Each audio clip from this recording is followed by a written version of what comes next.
তো বন্ধুসকল আজি মই আপোনালোকক দেখাব খুজিছোঁ যে ইউটিউবৰ পৰা কেনেকৈ MP3 সং ডাউনলোড কৰিব পৰা যায়। তো তেতিয়াহ'লে বলক যে দেৰি নকৰাকৈ ভিডিঅ'টো আৰম্ভ কৰোঁ। তো পোনপ্ৰথমে আপুনি আপোনালোকৰ মোবাইলৰ ইউটিউবটো অপেন কৰি ল'ব লাগিব। আপোনালোকে ইয়াৰে ইউটিউবৰ হোম স্ক্ৰীনৰ ওপৰত যিটো চাৰ্চ বাৰ আছে চাৰ্চ বাৰত ক্লিক কৰক এছামিছ সং। যেনেদৰে মই এছামিছ সং চাৰ্চ কৰিলোঁ। চাৰ্চ কৰাৰ পিছত ইয়াতে মই হাই ঈশ্বৰৰ গানটোৰ ক্লিক কৰি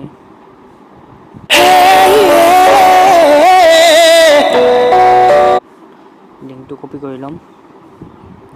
লিংকটো কপি কৰি লোৱাৰ পাছত মই পুনৰ ইয়াৰ পৰা ইউটিউবৰ পৰা বেক হৈ আহি আপোনালোকৰ মোবাইলত থকা যিকোনো এটা ব্ৰাউজাৰ ওপেন কৰি ল'ব। মই যেনেকৈ ক্ৰম ব্ৰাউজাৰ ওপেন কৰি ল'লোঁ। ক্ৰম ব্ৰাউজাৰ ওপেন কৰি লোৱাৰ পিছত ক্ৰম ব্ৰাউজাৰৰ ইয়াতে হোম স্ক্ৰীনত আপোনালোকে টাইপ কৰিব 3/4 MP4 কনভাৰ্ট। এইটোত ক্লিক কৰিলোঁ। ক্লিক কৰাৰ পিছত ইয়াতে স্ক্ৰল ডাউন কৰি গৈ থাকিব এইটো যোনটো পাব ইউটিউব টু MP3 কনভাৰ্ট। ইয়াতে ক্লিক কৰি আপোনালোকে ইয়াতে লিংকটো পেষ্ট কৰি দিব। যোনটো লিংক কপি কৰিছে লিংকটো পেষ্ট কৰি দিলে। পেষ্ট কৰাৰ পিছত ইয়াতে কনভাৰ্ট বুলি দিব। কনভাৰ্ট দিয়াৰ লগে ওপৰত ডাউনলোড বুলি দেখা আহিছে। ডাউনলোডটোত ক্লিক কৰি দিব।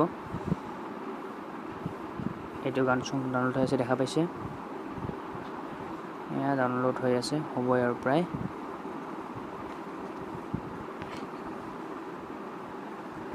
ডাউনলোড হৈ গ'ল। এনেকৈয়ে ইউটিউবৰ পৰা MP3 সং ডাউনলোড কৰিব পৰা যায়।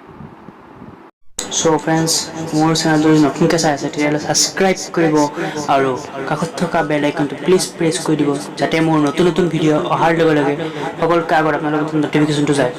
আৰু ভিডিঅ'টো যদি ভাল লাগিল তেতিয়াহ'লে লাইক কৰিব আৰু কমেণ্ট কৰিব। Thank U.